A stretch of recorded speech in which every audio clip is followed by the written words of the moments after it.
Before we break this episode apart, here's what this video is really about. Fallout Season 2, Episode 7, The Handoff, quietly connects every major storyline into one terrifying idea: control disguised as goodness. From Hank MacLean's brain chip experiments, to Cooper Howard's tragic decision with cold fusion, to Maximus wearing NCR armor on the Vegas Strip, this episode reveals who actually destroyed the world and why they all believed they were doing the right thing. There's a moment in Fallout Season 2, Episode 7 that should make your stomach drop, and it's not the Deathclaws, the violence, or the betrayals. It's Lucy McLean standing in a forgotten Vault-Tec facility beneath New Vegas, staring at a severed human head wired into a glowing mainframe. That head belongs to Diane Welch. And I know that you're trying to do the right thing. And once you understand why she's there, you realize something chilling.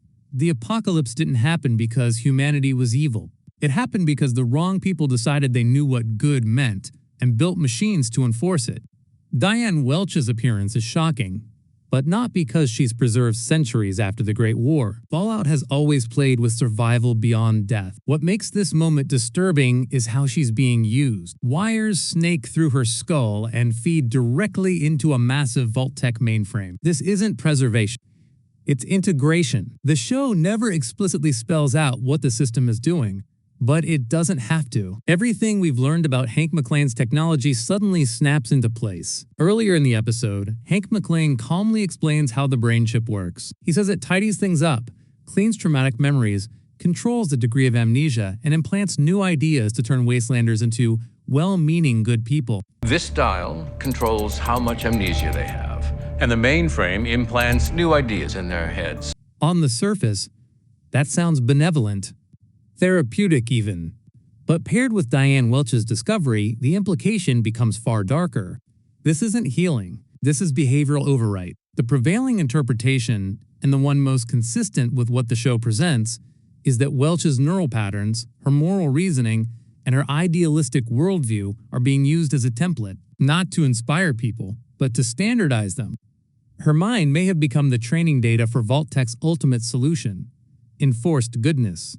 That distinction matters. Fallout has never argued that order is bad. It argues that forced morality is tyranny, and that theme doesn't start in the present timeline. It starts with Cooper Howard. In the pre-war timeline, Cooper Howard is one of the few characters who sees the danger coming and tries to stop it. He distrusts Vault-Tec, questions his wife Barb's involvement, and openly rejects the idea that corporations should control humanity's future. He's skeptical of power itself, especially power tied to energy. Cold fusion isn't just an invention, it's a test. Whoever controls it controls civilization. That's why Cooper keeps repeating the same phrase: the technology should go to a good person.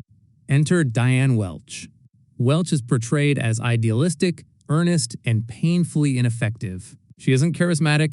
She isn't feared. She believes in dialogue, in institutions, and in the idea that government can still serve people. To Cooper, she represents something rare: authority without ambition.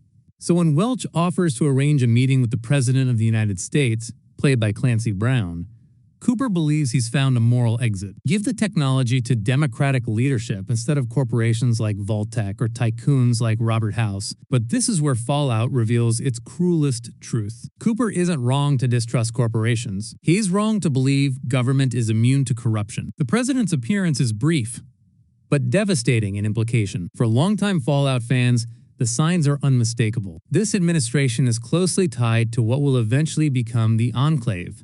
Not a rogue cabal, but the logical end state of pre-war American power. The Enclave doesn't overthrow the government. It is the government, stripped of accountability and preserved for itself. So when Cooper hands over cold fusion in Episode 7, believing he's preventing a corporate-led apocalypse, he's unknowingly empowering the very forces that will accelerate the Great War. His decision isn't stupid, it's tragic. He acts on incomplete information, guided by faith in good people, and that faith is weaponized against him. Diane Welch is betrayed, discarded, and eventually reduced to a component in Vault-Tec's control system. When Lucy finds her in 2296, it's confirmation that being morally right was never enough. In Fallout's world, goodness without power doesn't fail, it gets exploited. This discovery reframes Hank MacLean entirely. Hank isn't a raving villain. He genuinely believes he's improving humanity. That's what makes him terrifying. He doesn't see himself as erasing free will. He sees himself cleaning up chaos. His system doesn't just remove pain. It removes dissent. And that's why the episode keeps repeating the phrase that cold fusion must be given to a, quote, person. Fallout isn't asking who deserves power. It's asking who gets to define goodness and what happens when they're wrong. That question explodes into action through Maximus. Maximus fighting Deathclaws while wearing new California Republic armor is one of the most misunderstood scenes in the episode. On the surface, it looks like spectacle. Underneath, it's ideological warfare. Maximus was shaped by the Brotherhood of Steel, an order obsessed with hierarchy and control. The Brotherhood claims to preserve humanity, but only by deciding who's worthy of survival. The NCR represents something different. Flawed, bureaucratic, fractured, but built on consent. The armor doesn't mean the NCR is back. It means the idea of the NCR still matters.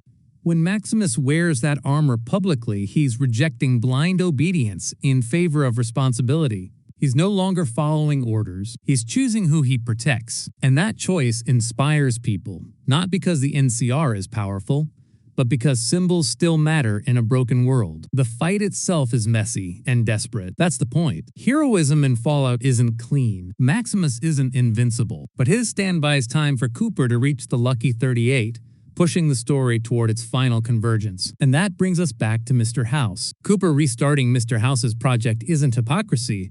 It's desperation. By this point, Cooper knows Vault-Tec plans to trigger nuclear war deliberately. He understands that no clean option exists anymore. House is ruthless, but transparent. He wants control over Las Vegas, not the world. To Cooper, that makes House the lesser evil. Cold fusion becomes leverage, a way to secure a future for his daughter Janie in a world already collapsing. The tragedy is that even this compromise fails. House manipulates Cooper with partial truths, while the Enclave hides behind the mask of legitimacy.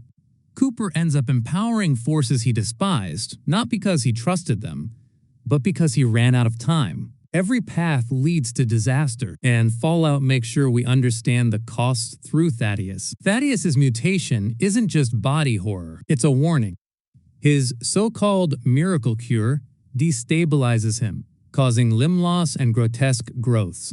While fans speculate links to forced evolutionary virus experimentation, the show's message is clear. Shortcuts to improvement always come at a price. Just like Vault-Tec's chips, just like cold fusion, just like enforced goodness. By the end of Episode 7, everything connects. Diane Welch's fate explains Hank's technology. Cooper's mistake explains the rise of the Enclave. Maximus's armor represents the fragile possibility of renewal. Thaddeus's body shows the cost of control without consent. Fallout isn't asking who the strongest faction is. It's asking who gets to decide what good means and what they're willing to erase to achieve it. And that's why the most dangerous weapon in Season 2 isn't cold fusion. It's certainty.